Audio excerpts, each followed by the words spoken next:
todos, qué bueno nuevamente poder verles. Saludamos aquí a la audiencia, buenas noches, decimos buenas noches a los hermanos que están en Facebook. Dios les bendiga. Hoy vamos a estudiar un tema muy interesante. Me gusta este tema porque nos va a ayudar a poner en orden las cosas. El título es Cuidado con la religiosidad. Cuidado con ser religiosos, en otras palabras. Jesús, cuando inicia su ministerio en Galilea, él prácticamente con su comportamiento, con su predicación, él desafía a las estructuras religiosas. Cuando él llega sanando a la gente, perdonando los pecados, él enfrenta la tradición. Desde Marcos capítulo 2, versículo 1, hasta el capítulo 6, capítulo 3, versículo 6, se va a presentar 5 controversias, 5 problemas con líderes religiosos. Y siempre estos problemas tienen que ver con la tradición, con las costumbres. Es decir, que vamos a ver Jesucristo con la verdad, Jesucristo con la misericordia, Jesucristo con la enseñanza de parte de Dios, versus los religiosos que están siempre con las costumbres. El hermano Fernando me estaba hablando de una costumbre que se hace de forma religiosa, pero no es bíblica. El Señor Jesucristo enfrenta a los fariseos por 5 ocasiones. La primera, después de perdonar al paralítico, ¿se acuerda? Se enfrenta con los fariseos porque decían, ¿quién es este que perdona pecados? Jesucristo les demostró que no solamente perdona pecados, sino también que puede sanar a un paralítico. El segundo enfrentamiento aparece ahí cuando Leví, ustedes estudiaron hace poquito, Leví es llamado a ser discípulo de Jesús. Pero lo que les molestó realmente a los fariseos, sin vergüenzas, es que Leví prepare un banquete. Ese banquete donde fue invitado los pecadores y los otros publicanos. Eso no les gustó a los fariseos hipócritas y decían los fariseos, ¿y por qué este hombre está comiendo con esta gente? Pero lo que vamos a ver en este momento es la tercera controversia y vamos a estudiar Marcos capítulo 2, 18 al 22. Pero esta es la tercera. Ya vamos a ir a esta tercera, porque les dije que hay 5 controversias. La cuarta controversia es en el día sábado, cuando los discípulos les empezó a dar hambre y pasaron por un campo de sembrado y agarraron espigas y empezaron a comer. Eso también no les gustó a los fariseos. El hecho de coger espigas y meterle a la boca, no sé si alguien ha hecho eso, para ellos eso fue incumplir el día sábado. Y la quinta está en Marcos capítulo 3, versículo del 1 al 6, cuando el Señor sana en el día de reposo. Estas son las controversias que aparece en el libro de Marcos. Este estudio que vamos a tener es la tercera controversia. Es muy interesante, hermanos queridos, que esta controversia tenga que ver con el ayuno. ¿Sí? Acuérdese el contexto. Leví, después de ser llamado, ¿a dónde le invitó Leví? Leví le invitó a su casa a comer un banquete, dice el texto bíblico, en Marcos capítulo 2, versículo 13 y 14.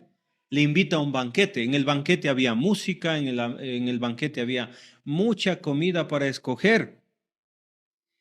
Leví en gratitud está organizando ese banquete juntamente con publicanos y pecadores, versículo 15. ¿Sí?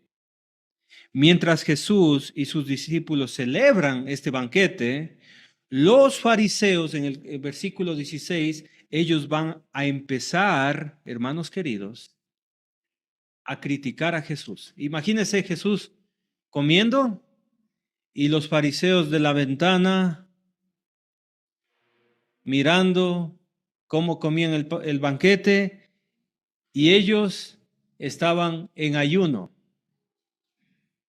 Y en el versículo 16, si usted me acompaña, la pregunta que ellos hacen es, ¿por qué tus discípulos no ayunan? Están en un banquete, ¿cómo van a estar ayunando? Pero ese es el enfrentamiento que hacen al Señor Jesucristo. ¿Por qué no están ayunando ellos? Mejor leamos el texto completo. Marcos 2:18, por favor, Marcos 2:18, ahí está la pregunta. Marcos 2:18, y los discípulos de Juan y los de los fariseos ayunaban mientras Jesús estaba en el banquete con sus discípulos y Leví y los otros publicanos. Y vinieron y le dijeron, ¿por qué los discípulos de Juan y los discípulos de los fariseos ayunan y tus discípulos no ayunan? ¿Por qué? Usted tiene que saber esto, que el ayuno era una práctica muy común para los judíos. Los judíos del primer siglo acostumbraban a ayunar por dos razones fundamentales. Primero, porque debían obedecer al Levítico capítulo 16, versículo 29 al 31. En la fiesta de la expiación, ellos debían, por mandamiento de Dios, ayunar. Ayunaban por mandamiento de Dios. Pero, hermanos queridos, me gustaría que revise Lucas 18:12. Bueno, mejor anótelo nomás. Lucas 18:12. Usted si se acuerda de qué se trata Lucas 18:12. ¿Se acuerda de ese fariseo que quería quedar bien con Dios y estaba orando de pie? ¿Se acuerda? Delante de Dios. ¿Qué decía él? Ayuno 2 veces a la semana, porque esta era la práctica de los judíos de aquel tiempo. Ayunaban 2 veces a la semana por el Tanaj de los judíos. El Tanaj es las tradiciones de los judíos. El martes y el jueves los judíos ayunaban por religión, no porque la palabra de Dios diga. ¿Se da cuenta de lo que estamos hablando? Entonces, no solamente los judíos ayunaban por la ley Levíticos 16, sino que los judíos ayunaban porque era una costumbre de los fariseos, ayunar 2 veces a la semana. Obviamente había judíos en aquel tiempo que ayunaban sinceramente, pero muchos ayunaban por religión. Es muy interesante que aparecen ahí los discípulos de Juan. ¿Quiénes son los discípulos de Juan? Los discípulos de Juan son los seguidores de Juan que se bautizaron para el perdón de pecados, fueron al río Jordán para ser bautizados, y ellos estaban esperando ¿a quién? Al Mesías.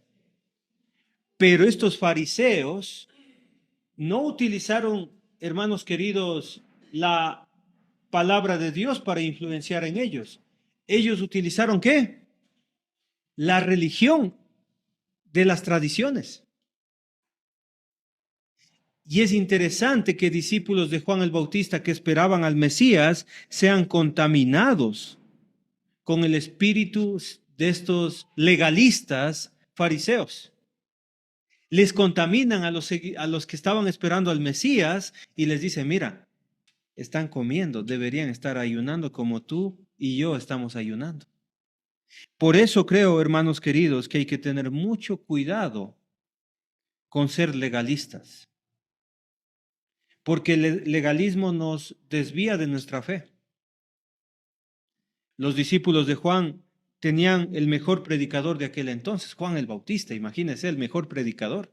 Vos que claman en el desierto, enderezad vuestros caminos. Viene uno más poderoso que yo, el cual no soy digno de desatar el cordón de mi calzado, de su calzado. Él es más poderoso que yo, les decía. Deben creer en él. Eso era la fe que tenían los discípulos de Juan el Bautista y se dejan contaminar de estos fariseos diciendo, mira, están comiendo un banquete y no están ayunando como tú y yo. Entonces, hermanos queridos, usted puede preguntarse, el ayuno me parece que es bueno, ¿debemos hacerlo? Sí, lo puede hacer usted, el ayuno. Pero cuando usted ayuna puede tener dos sentidos.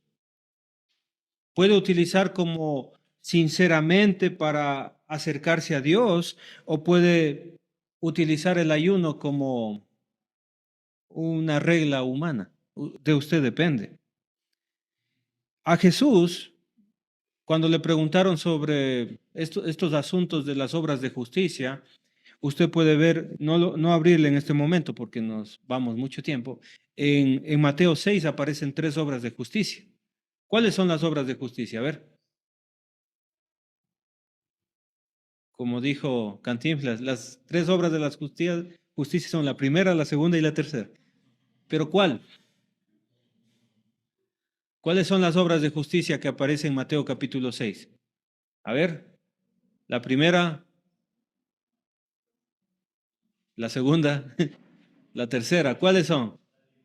La limosna, la oración y el ayuno. Muy bien. Esas son las tres obras de justicia. Las tres obras de justicia que enseña el Señor Jesucristo en Mateo capítulo 6, Él está enseñando que esas tres obras se hacen delante de Dios y no delante de los hombres. Esas tres obras de justicia son para que Dios esté agradado, mas no para congraciar al hombre. El Señor Jesucristo decía, de cierto ya tienen su justicia, porque ellos se dejan mirar la cara bien cansada, como que están agotados, para que los demás vean que han ayunado. El Señor condena la hipocresía, hermanos queridos. Si el ayuno no tiene un propósito espiritual, es simplemente un ayuno intermitente. ¿Sí? Eso está de moda hoy en día, ¿no? El ayuno intermitente, dice, dejar de comer. ¿Sí? Aunque algunos de los que están aquí entendieron mal. Han pensado que es ayuno interminable, desayuno interminable y no ayuno intermitente. Lamentablemente, hermanos queridos, hay que pensar muy bien cuando yo ayuno. Si mi propósito de ayunar es acercarme más a Dios, si mi propósito de ayunar es arrepentirme de mis pecados, ¿sabe qué? Qué bueno. Siga ayunando. Hágalo, pero cuide su salud, pero hágalo. ¿Sí? Lo que yo hago es para prepararme espiritualmente. Si lo que yo hago, ese ayuno que hago, es para que me consagre más a Dios, adelante. Ayune, hágalo. Tenga mucho cuidado si tiene edad avanzada o tiene alguna enfermedad, pero usted sí puede ayunar. Dios quiere un corazón quebrantado y no quiere una apariencia de piedad como lo hacían los judíos. Vamos a ver qué responde el Señor Jesucristo. Marcos 2:19. Marcos 2:19. ¿Sí? ¿Ya están ahí? Marcos 2:19. ¿Acaso pueden los que están de bodas ayunar mientras está con ellos el esposo? Entre tanto que tienen consigo al esposo, no pueden ayunar. Jesús presenta una metáfora y es la boda. La boda. Jesús presenta esta metáfora para hacer entender por qué en ese momento los discípulos de Jesús no están ayunando. El esposo, obviamente, ¿quién es? Jesucristo. ¿Y quién vienen a ser los discípulos? ¿Los invitados? No, la esposa misma. La boda en aquel tiempo era un evento de mucho gozo. Hace poco yo estaba hablando con una pareja que quiere casarse, estamos en clases prematrimoniales. La boda, hermanos queridos, se puede hacer en la iglesia. Obviamente se la puede hacer. Es un momento de gozo, es un momento de amor, es un momento en que está prohibido ayunar. O sea, es la peor idea hacer ayuno en una boda, imagínense. Usted está en dieta, bueno, no en dieta, está prohibido comer y pasan por ahí la comida y siguen dando a todos y usted dice no, o sea, es la peor decisión, porque en la boda era prohibido ayunar. De hecho, en el Tanaj, la tradición decía que era prohibido ayunar en una boda. Y eso precisamente es lo que está enseñando el Señor Jesucristo. La presencia de Jesús aquí en la tierra era motivo de gozo, no de aflicción. ¿Sí? Jesús no está invalidando el ayuno, sino que está enseñando que en ese momento de la presencia de Jesús aquí en la tierra era un momento de alegría. ¿Cómo no va a ser alegría si Jesucristo dijo, yo he venido para que tengan vida y para que la tengan en abundancia? Jesucristo está diciendo, mis discípulos no están ayunando porque estamos en tiempo de boda. Es tiempo de alegría. Jesús no vino a imponer un ritualismo, sino a darnos vida, hermanos queridos. Y la presencia del esposo aquí en la tierra va a transformar nuestra tristeza en gozo. Los discípulos debían ser los más felices de la vida. ¿Usted hubiera querido estar en tiempos bíblicos con Jesús? ¿Escuchar sus enseñanzas? ¿Oír la palabra de Él? Debió ser maravilloso. Y yo le invito, hermanos queridos, a no vivir la fe como un funeral. Hay personas que llegan a la iglesia, están afuera riéndose, llegan a la iglesia, están felices, llegan a la iglesia y se ponen serios. Hasta se acomodan la corbata y se ponen serios, ¿no? Las manos atrás incluso. Sí. Llegan a congregarse y se ponen automáticamente serios. Yo le animo que la iglesia, las reuniones de la iglesia, no es un funeral, es alegría. Cuando usted vaya a la iglesia, cuando usted se reúna, vaya contento. ¿Sí? Es un encuentro con Jesucristo. ¿O no es bonito estar con Jesucristo? Es el momento más precioso. Es tiempo de celebrar que Cristo está con nosotros. ¿Sí? Por eso hay mucha gente que llega a la iglesia y se pone seria.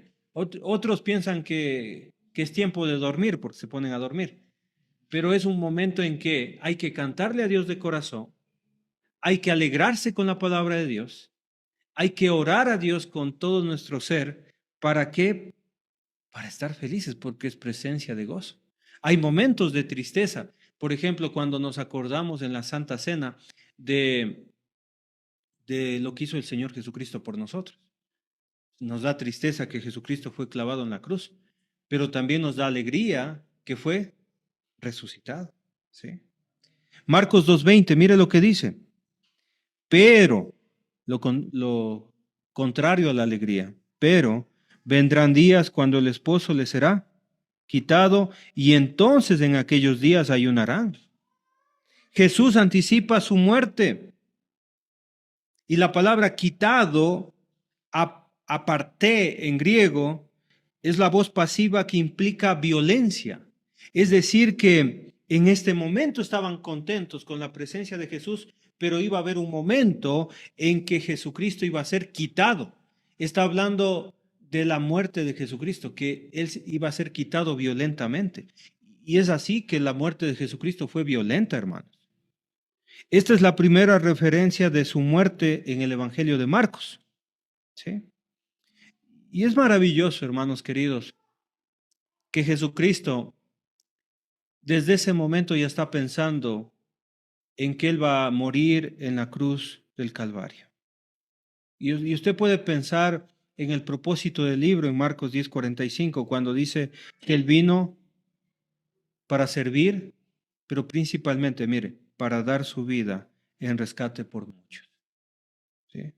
Entonces Jesús anuncia que va a haber tiempos de aflicción. Y los tiempos de aflicción sería cuando los discípulos iban a ayunar con el propósito y sinceridad de la ausencia de Jesús, de su muerte en la cruz del Calvario. ¿El cristiano ayuna? Sí. ¿Es obligatorio? No. ¿El cristiano ayuna? Sí, pero con propósito, en respuesta a momentos difíciles. Hay gente que está tan afligida que no sabe qué hacer. Pues Yo le animo que puede usted practicar el ayuno. O sea, está bien sufrido por algo. Se le casa la hija, por ejemplo. O no sé, se le casa el hijo, más difícil. O, o no sé, tiene problemas con su esposa o con su esposo, o no sé, algo difícil en la vida. Viene a vivir la suegra a la casa. No se me ocurre qué decir. Viene algo bien difícil a su vida. Es momento de ayunar, ¿sí? Entonces, el ayuno nos va a servir para buscar la voluntad de Dios. El ayuno nos va a ayudar a aceptar incluso la pérdida, hermanos. A veces las personas sufren una pérdida de un ser querido y su corazón está roto. Es momento y puede usted probar con el ayuno, hermanos, porque sirve para acercarse más a Dios. ¿Sí? El discípulo de Cristo se ayuna, pero no como una práctica religiosa. Y usted no tiene que estar diciendo, voy a ayunar, voy a ayunar, voy a ayunar. Porque el Señor Jesucristo en Mateo capítulo 6 dijo que hay que hacerlo en secreto. En secreto. Obviamente tiene que avisar, si es casado, avísele a la esposa y al esposo, si no, va a ser un calvario que usted esté en ayunos y le pase ahí unas costillas asadas. Y justo usted no quiera comer. Entonces tiene que conversar, voy a ayunar, esposita. Esposito, voy a ayunar. Entonces va a ser más fácil el ayuno. ¿Sí? Tiene que ver con el quebranto, la decisión. Tiene que ver con esa guerra espiritual que estamos viviendo o con esa búsqueda profunda de la conexión con Dios. Dice Mateo 6:18, tu Padre que te ve en lo secreto, te recompensará en público. Bueno, en Marcos capítulo 2, versículo 21 al 22, mis hermanitos queridos, Marcos capítulo 2, versículo 21 al 22 dice lo siguiente, nadie pone remiendo de paño nuevo en vestido viejo. De otra manera, el mismo remiendo nuevo tira de lo viejo y se hace peor rotura. ¿Quién de ustedes sabe coser? Alce la mano, el que sepa coser. El que alguna vez agarró una máquina, 1, 2, 3, 4, 5, 6, 7, 8, 9, y algunos hombres. Buena. Muy bien. El principio bíblico de ese tiempo, yo no sé cómo sea hoy, pero si usted tenía una túnica vieja y se le rompía un pedacito, yo no sé, no era correcto agarrar una nuevita y poner el parche y coser ahí. ¿Por qué? Porque ese nuevo parche iba a dañar la prenda, iba a romper toda la prenda. O sea, o la prenda iba a romperse, la grieta iba a ser más grande. La segunda ilustración que utiliza el Señor Jesucristo está a continuación, ahí lo dice, ¿no? Y nadie echa vino nuevo en odres viejos. Entonces, no se podía en una bolsa de cuero de cabra vieja echar vino nuevo. Dice el texto, de otra manera, el vino nuevo rompe los odres y el vino se derrama y los odres se pierden. O sea, ni pan ni pedazo, prácticamente. Pierde el vino y también pierde la bolsita de cuero, el odre donde se ponía el vino. Pero el vino nuevo en odres nuevos se ha de echar. Esa era la regla para que no se rompa esa bolsa de cuero. Bueno, alguno tal vez sepa de esto, pero esa es la ilustración, hermanos. ¿Sí? Jesús utiliza entonces estas dos prácticas para enseñar una gran verdad espiritual. Un remiendo nuevo en un vestido viejo, el paño nuevo al encogerse va a romper lo viejo y empeora la rotura. En el caso de los odres viejos, el vino al fermentar se expande y los odres secos terminan rompiéndose. Ambas ilustraciones declaran que el Evangelio no puede ser encajado en la vida antigua, hermanos. En otras palabras, quiero explicarle bien. Jesucristo no quiere parchar el judaísmo. Él no quiere parchar el judaísmo. Jesucristo vino a transformar a la nueva criatura. Si usted quiere realmente que Jesucristo habite en su vida, usted tiene que cambiar completamente de vida. Usted tiene que ser una nueva criatura. El mensaje del reino de Dios es para corazones nuevos, para corazones arrepentidos. El mensaje de Dios es para gente humilde, para gente que se deja moldear. Usted no puede decir, quiero cambiar con la presencia del Señor Jesucristo, siendo la persona terca de antes. Tiene que ser una nueva criatura, tiene que ser una persona transformada, tiene que ser una persona arrepentida. ¿Sí? ¿Eso qué significa? Decir lo que el apóstol Pablo decía. Lo que yo era antes, lo eché a la basura. Lo que yo creía, lo eché a la basura por amor a Cristo. Significa que usted, hermano querido, tiene que ser una nueva criatura para que el mensaje del Señor encaje en nuestras vidas. Amén. Entonces Jesús es el vino nuevo y solamente puede habitar en odres nuevos. Amén. Entonces Dios quiere una transformación completa en cada vida de nosotros. Yo le invito a que no intente coser el evangelio sobre la vieja vida. No trate de hacer esto. Voy a seguir con mi vida, pero voy a ir el domingo a la iglesia. No, no funciona eso.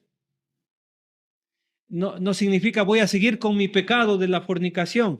Voy a seguir haciendo a escondidas todo esto. Y voy a reunirme y tomar la cena el domingo. Necesitamos ser transformados completamente. ¿Sí? Hermanos queridos, el evangelio no se va a adaptar a usted. Así no funciona. Nosotros debemos adaptarnos al evangelio. ¿Nota la diferencia? Nosotros debemos cambiar. Entonces, cuando usted ore al Señor, diga lo siguiente: Señor, hágame un odre nuevo. Señor, no quiero ser ese odre viejo que va a romperse. Yo quiero ser un odre nuevo para que resista a Cristo. ¿Sí?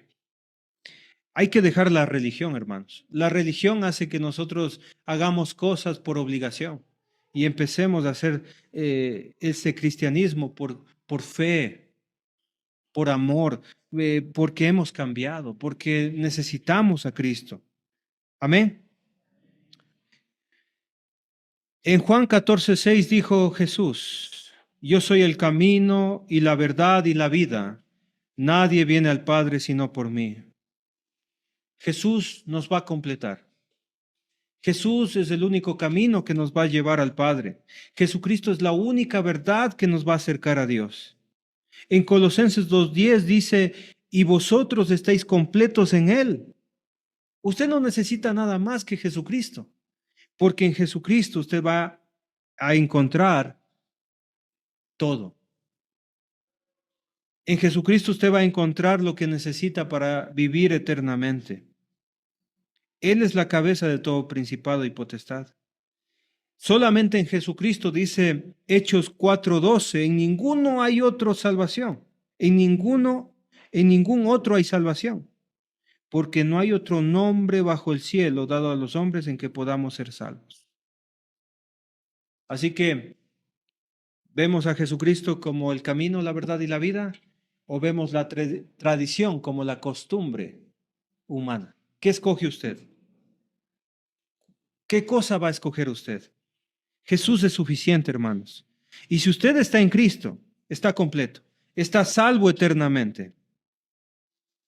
Pero si agarramos las costumbres, si agarramos esas costumbres de hacer las cosas para que el hombre me vea, estamos perdidos, porque todo se trata de Jesús. Bueno, espero que esta lección haya servido para usted y la siguiente semana continuamos, hermanos queridos. Que Dios les bendiga.